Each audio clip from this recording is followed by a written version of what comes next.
Morasic the only change? Yeah, Mrazek's the only change. Just to talk a little bit about Tomas Jurko the other night. What, and you've talked about in the past, long term is you want him to skate. What do you want to see from him kind of game to game?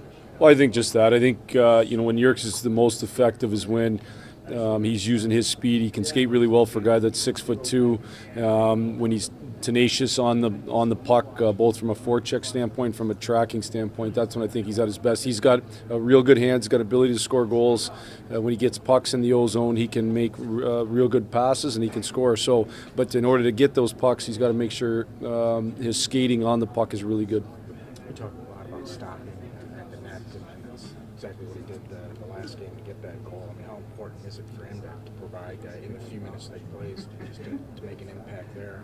Yeah, well, I think it's something we've talked about as a team to have as much depth of scoring as possible, and I think we've got to a point to where we have three lines that seem to be able to produce offensively, and if we can get goals from that fourth line as well, and he's certainly a guy that can do it, it helps. And I think, you talk about stopping the net, that's the habits that you create every day in practice, and we haven't practiced lots lately, but I think when you have those good habits, you get rewarded, and he got rewarded. Montreal is missing some key guys. Just talk about how that alters them.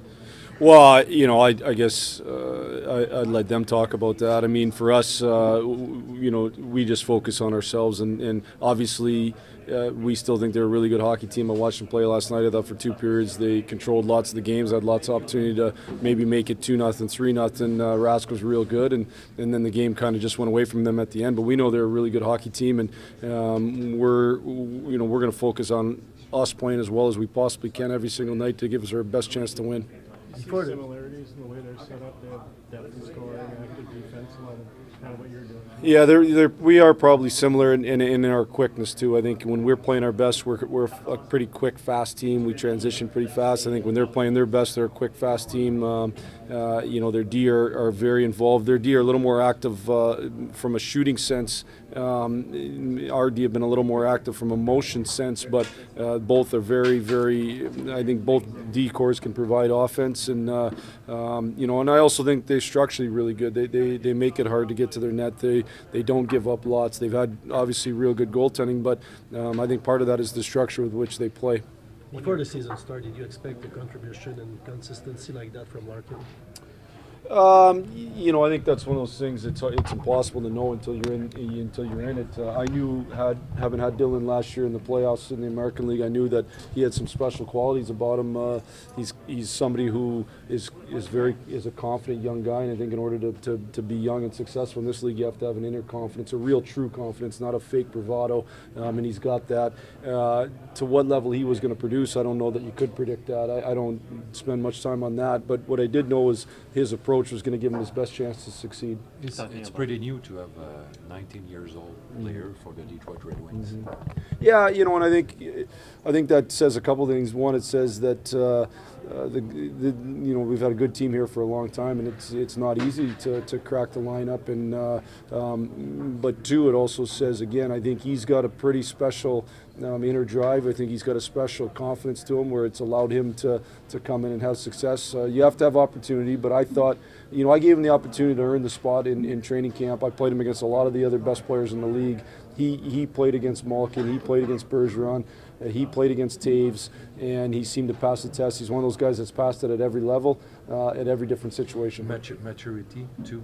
Yeah, he's as a man, as a person. Yeah, he's mature, I think, beyond his years, and I think he's with a good couple guys that he lives with. He lives with Glendening and Sheehan, who I think help him as well learn the correct approach in pro hockey and handle the NHL schedule and how to eat right and how to get through rest. And not that he doesn't have that, but I would give an assist to those guys as well. Glendening and him worked out all summer together. And that's a good guy to follow around. Glenn, he's got a pretty special approach. We've been talking about Larkin, how skilled he is offensively, but plus minus, he's plus 20, and the next one on your team is plus 7. How good he is also defensively. Yeah, I know he's a good. I think he came in here as a good 200-foot player. He was well coached at the U.S. national team program.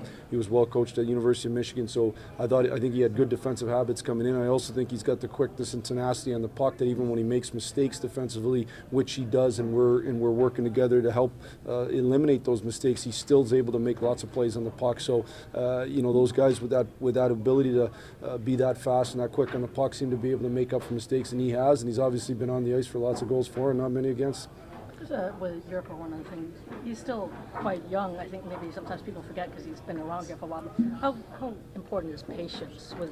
I mean, he's trying to gain a foothold in the NHL, and Yeah, I think patience for everybody involved, patience for us, patience for him.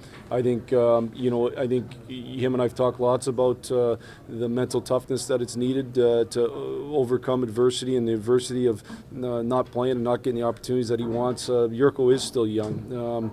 He was really young when he came to play for me. He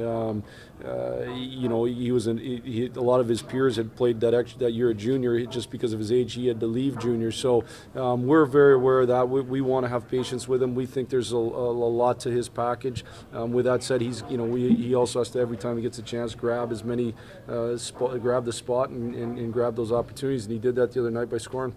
How much improvement have you seen in Anderson now that he has a few games under his belt?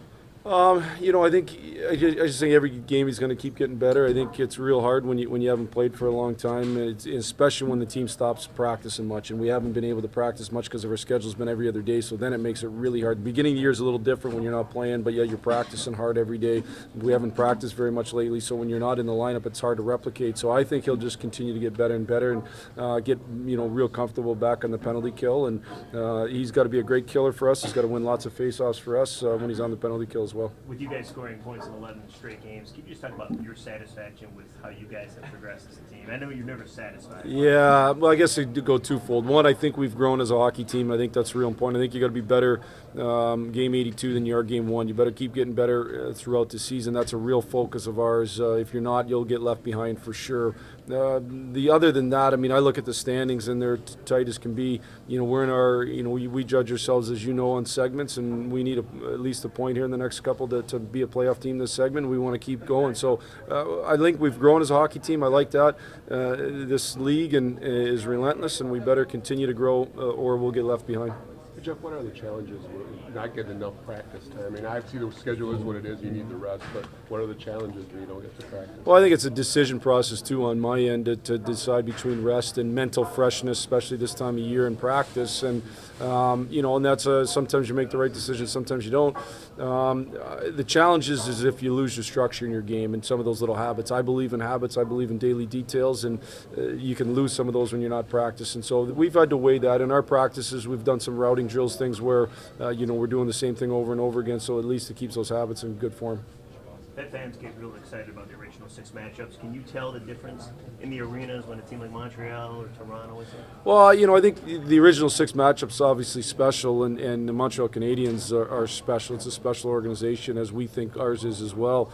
So I think that there's certainly, just look around here this morning, but I also think it helps that, they're probably been the best team in the league or the best team in the Eastern Conference for the first half of the year so far. So I think that helps as well. That adds to lots of the excitement. And we, as I said the other day, we want to measure ourselves against the best teams in the league. We get a good chance to do it tonight.